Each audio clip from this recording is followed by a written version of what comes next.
अस्सलाम वालेकुम प्यारे दोस्तों, welcome back to your very own YouTube channel. तो कैसे हैं आप लोग?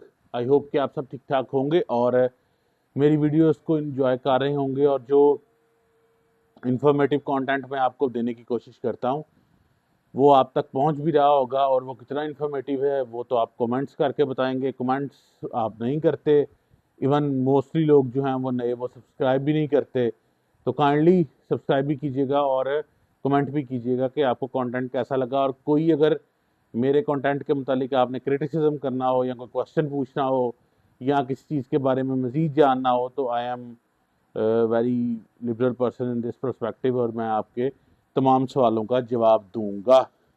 तो दोस्तों, आज एक बड़े ही इंपॉर्टेंट टॉपिक पे हमने डिस्कशन करनी है। वो ये है कि मेरे जो स्पेक्टिकल्स हैं, ये जो ग्लासेस लगाई हैं, वो सेक्सी लग रही हैं कि नहीं। हाँ, तो हमारा आज का जो टॉपिक है वो है बेसिकली एज ज्योमेट्री के बारे में। ब्लेड प्रोफाइलिंग के बारे में मैंने आपको बता दिया। आई हैव डीप क्रिटिसिज्म, जो इंटरनेट पे वीडियोस वायरल होती हैं, कोरोना की वजह से वो वायरल होना शुरू हुई थी। लोगों ने साजिया सरियदा बना दे छुरी, ये देखें वेजिटेबल चाकू बना दें, फलां बना दें। तो that is a complete bullshit. चाकू छुरी ऐसे नहीं बनती। It's a proper industry. ये लल्लू पंजू काम नहीं है। और आप चाकू जो है उसमें बहुत सारी चीज़ें, एक छुरी में, चाकू में, कटर में, एक क्लीवर में आपको बहुत सारी चीज़ें इंपॉर्टेंट होती हैं। इवन एक आपने जो जिसे बेचारे हथियार को गरीब का हथियार कहा जाता है, सबसे मामूली जो कुल्हाड़ी है, उसको बनाने के लिए बहुत सारी चीज़ें इंपॉर्टेंट होती हैं जो आपको जानना बहुत ज़रूरी है। और वो तुक्के जो हैं उसका काम नहीं है, बल्कि एक प्रॉपर आपको इंडस्ट्रियल लेवल पे जानना चाहिए होती हैं चीज़ें। और इसका आपको एक और बेनिफिट होता है कि जब आप ख़रीदने कोई चीज़ जाते हैं तो आपको मार्केट में इन्फॉर्म्ड डिसीजन लेने में आसानी होती है कि आपने क्या चीज़ खरीदनी है और क्या चीज़ आपके लिए बेहतर है, वैल्यू टू मनी है। तो ब्लेड प्रोफाइलिंग की वीडियो मैंने आई बटन में दे दूंगा, वो जाके आप देख सकते हैं कि ब्लेड प्रोफाइलिंग क्या होती है। उसके अंदर मैंने एक ब्लेड के बारे में मोस्टली चीज़ें कवर कर दी थी। It's a long video. तो आज जो हम टॉपिक जिस पर डिस्कशन करने वाले हैं वो है एज ज्योमेट्री के बारे में। अब एज ज्योमेट्री जो है या धार कुछ के बारे में मैं आपको बता दूं कि एक तो आपका जो मटेरियल है, जिस किस्म का आप स्टील यूज़ कर रहे हैं, अब तहकीक से हमें बहुत क्लियरली पता चल चुका है कि हर एक मटेरियल हाई कार्बन स्टील से लेके आपका 1 CPM तक देर आर 3500 मटीरियल्स। उनकी एज को संभालने की सलाहियत, एज रिटेंशन कैपेबिलिटी डिफरेंट है सबकी। कुछ मटेरियल इस तरह के हैं कि उनका एज जल्दी ख़राब नहीं होता। उसकी रीज़न ये है कि एज जो है उसे जानने का एक पैमाना है। आपको यहाँ पे पाकिस्तान हिंदुस्तान में वो पैमाना बड़ा कम पढ़ाया जाएगा, उसको बोलते हैं माइक्रोन। अगर आप जापानीज़ की या अंग्रेज़ों की वीडियोस देखें तो जिस तरह ये मेरे पास वेट स्केल है ना, बिल्कुल इस साइज़ की एक मशीन होती है, लेकिन उसके ऊपर एक तार लगी होती है। तो बेसिकली वो तार के ऊपर इस तरह आपकी छुरी को रखते हैं, वो टक करके तार को काट देती है और वो एक मशीन रीडिंग शो करती है कि आपका एज जो है वो उसका रीडिंग इतनी है। तो बेसिकली माइक्रोन्स में रीडिंग होती है, विच मीन्स कि आपका एज कितना बारीक है। तो आम तौर पे जो शेविंग एज या रेजर एज होता है वो 50 माइक्रोन या उससे कम होता है। उससे जो ज़्यादा मोटा एज होता है वो उससे कम धारदार माना जाता है। तो वो सारी रीडिंग आपको शो करवाती है।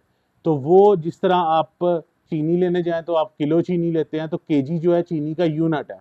अगर आप कपड़ा लेने जाएं या आप गाड़ी चलाएं तो आप किलोमीटर्स में लेते हैं, कपड़ा आप गज़ों में लेते हैं या मीटर्स में लेते हैं, गाड़ी आप किलोमीटरों में चलाते हैं, बाइक आप किलोमीटर्स में चलाते हैं। ये यूनिट्स हैं मापने के। तो इस तरह धार को मापने का यूनिट माइक्रोन है कि कितनी धार आपकी पतली है या बारीक है। लेकिन उस यूनिट को अटेन करने के लिए धार की ज्योमेट्री बहुत इंपॉर्टेंट है कि आप कम जो है वो माइक्रोन्स किस तरह अटेन कर सकते हैं, बारीक से बारीक धार किस तरह लगा सकते हैं। अगेन मटेरियल तो मैटर करेगा, लेकिन एज ज्योमेट्री भी वहाँ पे मैटर करेगी। और एज ज्योमेट्री जो है वो दो चीज़ों पर डिपेंड करती है। नंबर 1 इज़ योर ग्राइंड और नंबर 2 है बेवल।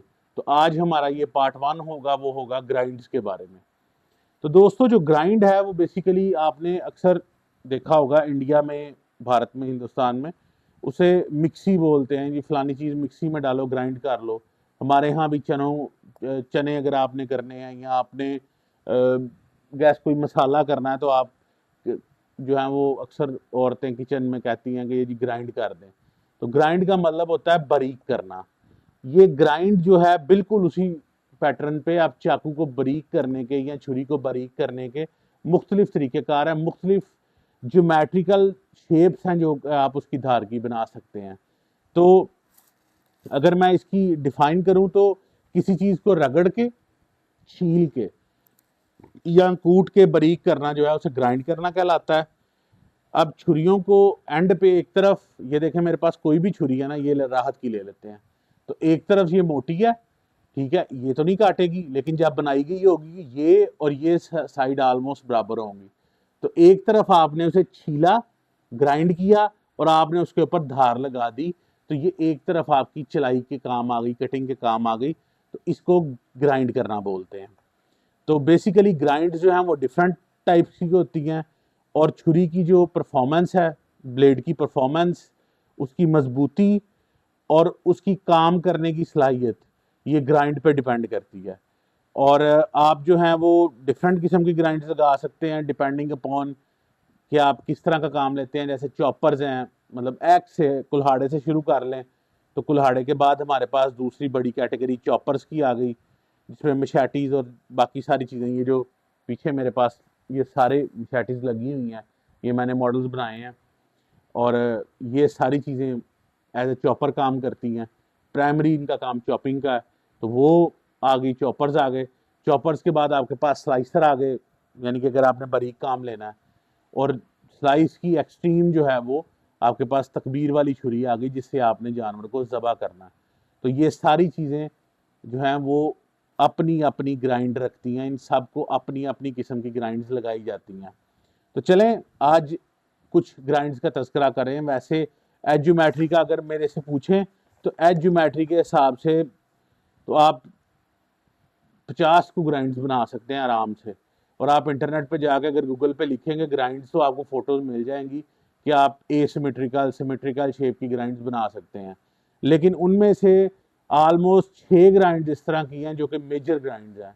और मेजर ग्राइंड से मुराद है कि जो लगाई जाती हैं आम तौर पे इंडस्ट्रियल स्केल पे छुरियों को। उनमें अगर हम उन्हें 2 पोर्शन में डिवाइड करें, एक तरफ हम ड्यूरेबल रख लें और एक तरफ हम शार्प रख लें। अब ड्यूरेबल से मुराद होगी ऐसा आपने छुरी बनानी है, ऐसा आपने ब्लेड बनाना है कि जिसका एज तो हो लेकिन वो ड्यूरेबल हो, यानी कि आपने उससे सख्त काम करना है। इसमें आपके पास आप बुश क्राफ्टिंग कर सकते हैं, आप इससे जो है वो बोन चॉपिंग कर सकते हैं। कोई आपने हार्ड लोहे को तो सॉरी वुड को तोड़ना है, वो कर सकते हैं। तो ड्यूरेबल से मुराद है आपका चॉपिंग की साइड जो आपने करनी है, और शार्पर से मुराद है आपकी स्लाइसिंग की साइड। जैसे जिसमें सबसे ऊपर तो मैं तकबीर वाली छुरी को रखूंगा कि बहुत ज़्यादा तेज़ होनी चाहिए, तो वो हम शार्प की तरफ जाएंगे। तो इन दो एक्सट्रीम्स में एक तरफ हमारे पास ड्यूरेबल एज है और एक तरफ हमारे पास शार्प एज है। तो इनके दरमियान अगर मैं देखूं तो मैं 6 ग्राइंड्स को डिस्कस कर सकता हूं कि आपकी 6 मेजर ग्राइंड्स है। और 6 में से 4 जो हैं वो आमतौर पर हम इस्तेमाल करते हैं डिफरेंट कामों के लिए। तो हम टोटल 6 जो हैं वो देख लेते हैं, जिनमें नंबर 1 हमारे पास आएगी कन्वेक्स ग्राइंड। कन्वेक्स ग्राइंड का मेरे से आपने बहुत ज़्यादा तस्करा भी सुना होगा, क्योंकि जापानीज़ नाइफ को बहुत ज़्यादा कन्वेक्स ग्राइंड आती है। तो कन्वेक्स ग्राइंड के बाद हमारे पास आ गई flat grind, sorry convex grind. Convex grind के बाद हमारे पास आ गई स्कैंडी ग्राइंड। स्कैंडिनेवियन ग्राइंड है, सिंगल बेवल जो जापानीज़ नाइफ है उनको ये आती है। इसके अलावा स्कैंडिनेवियन नाइफ को ये आती है। उसके बाद अगर हम चलें तो तीसरे नंबर पर हमारे पास आ जाएगी चीजल ग्राइंड। चीजल ग्राइंड के बाद हमारे पास आएगी, अब मीडियम दरमियान में आ गई ये 3 हमने एक तरफ कर ली, और अब हम 3 शार्पर ग्राइंड्स की बात कर रहे हैं। तो उनमें नंबर 1 हमारे पास सेबर ग्राइंड आ गई, फिर उसके बाद फ्लैट ग्राइंड आ गई, फ्लैट ग्राइंड को ही वी ग्राइंड भी बोलते हैं, और उसके बाद हमारे पास सबसे तेज़ हॉलो ग्राइंड आ गई। अब तकबीर की छुरी के लिए मेरे ख्याल से hollow grind is the best option. उसकी रीज़न ये है कि होलो ग्राइंड बहुत शार्प हो जाती है, जल्दी हो जाती है। अब आपने ये दो चीज़ें मिक्स नहीं करनी। ड्यूरेबल ग्राइंड होने का ये हरगिज़ मतलब नहीं है कि ये रेज़र शार्प नहीं हो सकती। आपने अक्सर चाइनीज़ की भी, पाकिस्तानीज़ की भी वीडियोस देखी होंगी जिन पे वो टोका इतना शार्प कर देते हैं, हालांकि टोके के ऊपर कन्वेक्स ग्राइंड लगी होती है, उसको फिर भी वो इतना शार्प कर देते हैं कि वो बाल काट रहा होता है। लेकिन वो उसका इशू क्या आता है वो मैं आपको अभी डिस्कस करता हूँ कि उसका इशू क्या आता है, उसे क्यों हम रेजर शेविंग ग्राइंड नहीं लगाते बल्कि उसे ऑब्ट्यूस एज बोलते हैं। ऑब्ट्यूस एज जो होता है थोड़ा मोटा होता है, बिल्कुल रेजर शार्प एज खुद नहीं लगाया जाता। उसकी रीज़न ये है कि जो कन्वेक्स ग्राइंड होती है ये बहुत ड्यूरेबल ग्राइंड होती है और इसे रेजर शार्प करने के लिए आप इसे आगे से बहुत बारीक कर देते हैं। तो इसका जो शेविंग एज होता है वो आप एक आधी हिट मारते हैं और वो टूट जाता है। वो रोल रोल कहते हैं उसे, रोल हो जाता है, उसके अंदर चिपिंग आ जाती है क्योंकि वो इतना बारीक हो जाता है। तो ये इसका इशू बाहर आता है अगर आप उसे शेविंग एज लगाएं। तो चलें इसको थोड़ा थोड़ा खोलते हैं इन सारी चीज़ों को और फिर इनकी जो प्रॉब्लम्स हैं और इनके जो इश्यूज हैं वो एंड पे डिस्कस करेंगे। तो सबसे पहले हम बात करते हैं हमारी कन्वेक्स ग्राइंड की। अब आपके जितने भी टोके हों, जितने भी आपके पास कुल्हाड़े हों, वहाँ से लेके छुरियों तक में कन्वेक्स ग्राइंड आती है। कन्वेक्स ग्राइंड बेसिकली होती क्या है? कन्वेक्स ग्राइंड ये होती है कि आप जब एज की तरफ आ रहे होते हैं नीचे, तो आप बजाय एज पे पहुंचने के एज से पहले थोड़ा सा उसे अपवर्ड कर्व देते हैं। अगर आप इस टोके पे देख सकें इस तरह तो आप बेसिकली ये नीचे आ रहे हैं यहां से, चलें आपको इस तरह दिखाता हूं। ये आपकी स्पाइन है, स्पाइन से आप नीचे आ रहे हैं और नीचे आप सीधा नहीं जाते, वी नहीं बनाते, बल्कि यहां पे थोड़ी सी गुलाई दे देते हैं। तो एक किनारा ये बन गया, एक किनारा नीचे एज पे बन गया और बीच में आपके गुलाई आ गई। तो उस गुलाई से होता क्या है कि आपका जो बिल्कुल रेजर एज होता है एंड पे, ये वाला जो बिल्कुल किनारा है इसका जिसने चलना है, उसके पीछे काफी मोटी लेयर आ जाती है मेटल की, काफी मास आ जाता है, जिसकी वजह से इस किनारे को पीछे से सपोर्ट मिलती है। तो अगर आप इसे टका के यूज करेंगे, इससे हड्डियां तोड़ेंगे तो इसे कोई फर्क नहीं पड़ेगा। लेकिन अगर आप ये जो किनारा है इसे बहुत ज्यादा बारीक कर देंगे तो ये किनारा जो है, ये जो आपने गुलाई बनाई है ऊपर कन्वेक्स की, उसके अंदर आना शुरू हो जाएगा। तो वो कन्वेक्स जो है वो ब्रेक हो जाएगा।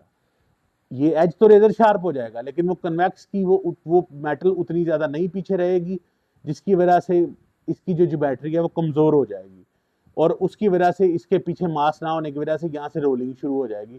तो आप जहां से हिट करेंगे ये रोल कर जाएगा वहां से मैच, और आपके चिप्स भी बन सकते हैं बहुत एक्सट्रीम सिचुएशन में। तो ये है convex grind.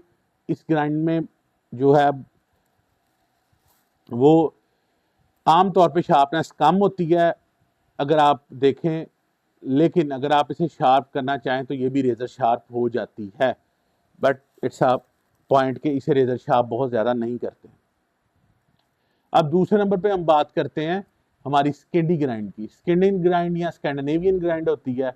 It's originated in European region. और जो स्किंडी ग्राइंड है उसके अंदर आप सिमिलर होता है। आप एज जब ड्रॉ कर रहे होते हैं तो उसके अंदर आप इस तरह आप एज ड्रॉ करते हैं, बिल्कुल नीचे आते वक्त ये आपकी स्पाइन है। अभी मेरे पास स्किंडी ग्राइंड की कोई खास एग्जांपल पड़ी नहीं हुई तो मैं आपको थ्योरेटिकली बताता हूँ।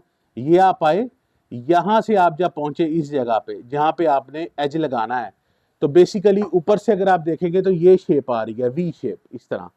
तो जब आप एज पे पहुंचते हैं तो आप एक और अंदर वी बनाते हैं और उसको फिर सीधा कर लेते हैं तो आपका एज बन जाता है। इसको स्किंडी ग्राइंड बोलते हैं। ये बुश क्राफ्टिंग नाइफ जो होते हैं उनमें ज़्यादा इस्तेमाल होती है, पाकिस्तान में बहुत कम आती है। जैपनीज इसे बहुत ज़्यादा यूज़ करते हैं और ख़ास करके वो जैपनीज यूज़ करते हैं जो कि सिंगल बेवल नाइफ बनाते हैं। उनके बारे में मैं आपको नेक्स्ट वीडियो में बताऊंगा, वहाँ पे भी मैं स्कैंडी ग्राइंड को एक्सप्लेन करूंगा थोड़ा सा। तो तीसरी जो हमारी टाइप आती है वो आती है हमारे पास चिजल ग्राइंड की। चिजल एक औजार है, ये मेरे पास मौजूद है, इसे सतरी बोलते हैं। बड़ी कॉमनली अवेलेबल है। अगर आपने पुराने वक्तों में देखा होगा तो मंजियाँ वगैरह जो चारपाइयाँ बनाते थे वो बहुत यूज़ करते थे इसे। अभी भी वुड कार्विंग जो करते हैं, जो लकड़ी को साफ करने के लिए, लकड़ी एक्स्ट्रा उतारने के लिए इसको इस्तेमाल करते हैं। तो इस पे अगर आप देखें तो ये इसका एज, ये बेवल है इसकी, पीछे से ये बिल्कुल सीधी है, यहां से इसकी एक बेवल है, तो ये सिंगल बेवल है और इसकी एक तरफ ही एज लगाया गया है। इसको चिजल एज बोलते हैं। चिजल एज बहुत शार्प होता है। It's similar to scandi grind, और ये इतना ड्यूरेबल नहीं होता, इसलिए अगर आप क्योंकि इसके पीछे ज़्यादा मास नहीं है, एक तरफ ही है। It's very prone to chipping. और अगर आपने रंदा देखा होगा चलाते हुए लकड़ी वालों को, तो वो भी उसका जो ब्लेड होता है उसके भी एक तरफ ही एज लगा होता है। अगर आपने पुराने वक्तों में गोले खरीदे हैं बर्फ़ के, गोला गंडा, तो वो भी इसी तरह का एज इस्तेमाल करते हैं। वो उल्टा करके रंदा रखा होता है तो उसके ऊपर चला रहे होते हैं। तो अगर उस एज पे वो इतना बारीक एज होता है कि वो बर्फ़ तो बहुत बारीक कर देता है, लेकिन अगर उस पर थोड़ी सी ठोकर लग जाए, हल्का सा, जैसे वुड की का आप वुड पे अगर कर रहे हैं काम, रद्दा चला रहे हैं और उसकी वुड प्लेनर, तो उसके ऊपर अगर कील आ जाए तो वो हल्का सा कील लगता है और एज जो है वो डिफ्लेक्ट कर जाता है। वो इतना मजबूत नहीं होता, लेकिन शार्प वो बहरहाल बहुत होता है, बारीक बारीक बिल्कुल कटिंग करता है। तो ये है जी हमारा स्कैंडी ग्राइंड। अब लास्ट जो है हमारे पास ग्राइंड वो है hollow grind, my favourite grind. Hollow grind जो है वो बेसिकली उल्टी है कन्वेक्स ग्राइंड के। अब कन्वेक्स ग्राइंड जो है वो आपको, जैसे मैंने दिखाया, इस ब्लेड में मैंने कन्वेक्स ग्राइंड लगाई हुई है, तो वो बेसिकली यहाँ पे उभार है ऊपर की तरफ। हॉलो ग्राइंड में ये अंदर की तरफ होती है, यानी कि आपने, ये राहत की छुरी है मेरे पास, राहत क्लासिक। इसमें आपने देखा था, मैंने इसका जब रिव्यू किया था मैंने तब भी इसकी तारीफ की थी कि बहुत खूबसूरत छुरी बनाई है। तो ये देखें, ये हमारे पास स्पाइन से नीचे पोर्शन आ रहा है इसका, ये हमने बेवल बनाई है यहाँ पे, इसको हम प्राइमरी बेवल बोलते हैं। अब एक एज यहाँ पे आ गया, इसको खोदा गया है यहाँ से, और एक एज यहाँ पे हमने लगा दिया, तो ये हमने इधर से खोद दिया बकायदा प्रॉपरली, इसके अंदर एक नली सी बना दी, ये आगे हमने इसके एज लगा दिया, तो इसको हम कनकेव एज भी बोल सकते हैं और इसको ही हम हॉलो ग्राइंड बोल सकते हैं। और हॉलो ग्राइंड जो होती है उसका जो एज होता है बहुत शार्प निकलता है, क्योंकि वो आगे से इसके ऊपर बहुत बारीक हो जाता है और पीछे मास कोई नहीं होता। लेकिन इसकी वही प्रॉब्लम है कि आपने इसको बहुत संभाल के यूज़ करना है। मैं इस नाइफ को सिर्फ और सिर्फ तकबीर के लिए इस्तेमाल करूँगा, और इसके अलावा किसी काम के लिए मैं इस्तेमाल नहीं करूँगा इस तरह के नाइफ को।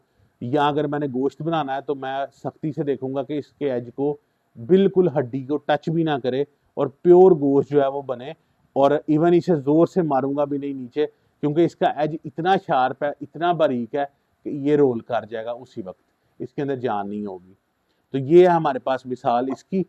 अब आपको थोड़ा पास से मैं दिखाता हूँ कि, बल्कि अब मैं वीडियो में साथ साथ ही ऐड कर दूंगा इसकी एज ज्योमेट्री, जो क्रॉस सेक्शनल एरिया की तरफ से मैं दिखाऊंगा, आप वो भी साथ साथ चलेगी। ये देखें अगेन, ये जर्मन नाइफ है, इसके ऊपर भी देखें राहत से तो बारीक लगाया गया है एज, लेकिन इसके अंदर भी हॉलो मौजूद है, इसके अंदर कनकेवनेस मौजूद है इसकी बेवल के अंदर, और वो इसके एज को एक हॉलो ग्राइंड बनाती है। हॉलो ग्राइंड छुरियाँ बहुत शार्प होती हैं और इनके मटेरियल पे डिपेंड करती है इनकी शार्पनेस, ये ग्राइंड जाती नहीं कहीं। अगर मटेरियल इनके अंदर आप अच्छा लगाएं, जैसे ये सारी अलग-अलग मटेरियल की हैं, राहत जो है वो 420 SS यूज़ कर रहा है, ये जो है आपके पास X13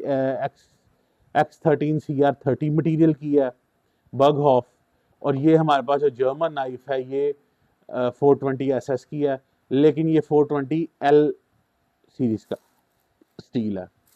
तो इसकी एज रिटेंशन सबसे ज़्यादा है, उसके बाद बर्ग हॉफ की एज रिटेंशन है। ग्राइंड इन सब पे सेम लगी हुई हैं, लेकिन एज अगर मैं इसी तरह, जैसे इन सब पे रेजर शार्प एज लगा हुआ है इस वक्त, तो मैं अगर ऐसे ही छोड़ दूं सेम पीरियड के, लेट्स सपोज मैंने 6 महीने के लिए कहीं पड़ा रहने दिया, तो इस छुरी पे एज उतना ही रहेगा जितना इसका है, बाकी जो आहिस्ता आहिस्ता कम होता जाएगा एज इनका, क्योंकि इनका मटेरियल पे एज रिटेंशन का डिफरेंस आ जाता है। वो आम आंख से नज़र नहीं आता, क्योंकि वो इतना बारीक लेवल पे होता है, वो जो जिसे आप ऑक्सीडाइजेशन कहते हैं या जिसे आप रस्टिंग कहते हैं, वो एज के ऊपर इतनी बारीक एज इन पे लगा होता है कि वो इतनी बारीक लेवल पे उसे जंग लगता है कि आपको नज़र नहीं आता, लेकिन चलाई में आपको डिफरेंस महसूस होता है कि आपकी जो चलाई है उसकी छुरी में फ़र्क आ गया है। अब फाइनल मैं बात करूंगा, ग्राइंड्स मैंने आपको ऑलमोस्ट जो हमारे यहाँ कॉमन चलती हैं ये सारी बता दी। फाइनल बात यह है कि कन्वेक्स जो आपका बेवल है उसके ड्यूरेबल होने का ये मतलब हरगिज़ नहीं है कि वो रेज़र शार्प नहीं हो सकता। अब आप ये टोका देख लें, ये समी एम क्लीन का टोका है मेरे पास, और इसका आप ज़रा एज चेक करें, it's a razor sharp edge, ये बाल उतारता है। मैंने सिर्फ इस वीडियो के लिए इसे एज लगाया है, अदरवाइज़ मैं टोके पे इतना बारीक एज पर्सनली प्रेफर नहीं करता। और दूसरा जो है कि ये छुरी रेज़र शार्प हो सकती है कन्वेक्स, उसकी मिसाल ये जापानीज़ वेनेडियम स्टील की छुरी है। It's a razor sharp, convex edge इसे लगा हुआ है, कन्वेक्स ग्राइंड लगी हुई है, फिर भी ये रेज़र शार्प है। और इसका जो एज है वो झटका, हल्का फुल्की मार दूसरी छुरियों की निस्बत ज़्यादा बर्दाश्त करेगा, लेकिन जो कन्वेक्स है उसे एज लगाने के लिए आपको बहुत सोफिस्टिकेटेड बट्टियाँ चाहिए। कुछ लोग कहते हैं जी प्रोफेशनलिज्म बहुत चाहिए, गोरों की आप वीडियो देखेंगे उनके पास बट्टियाँ बहुत अच्छी होती हैं, तो वहाँ पे बात आपके हाथ की आ जाती है। लेकिन पाकिस्तान में लोगों का हाथ या लोगों की सर्विसेज अच्छी हैं, बुरा काम नहीं करते, लेकिन मसला ये है कि इनके पास बट्टियाँ नहीं होती। तो इसको अगर आपने रेज़र शार्प एज लगाना है इस छुरी को कन्वेक्स बेवल के साथ, या आपने टोके को लगाना है, तो आपको टोके पे तो चलें आप गुजारा कर लेंगे, 1500 नंबर 1200 नंबर इंडियन वट्टी पे लग जाएगा, लेकिन इस छुरी को इंडियन वट्टी पे अगर आप रेज़र शार्प एज निकालते हैं तो वही उमर भाई वाली बात कि आप के हाथ रह जाएंगे, एज नहीं आएगा।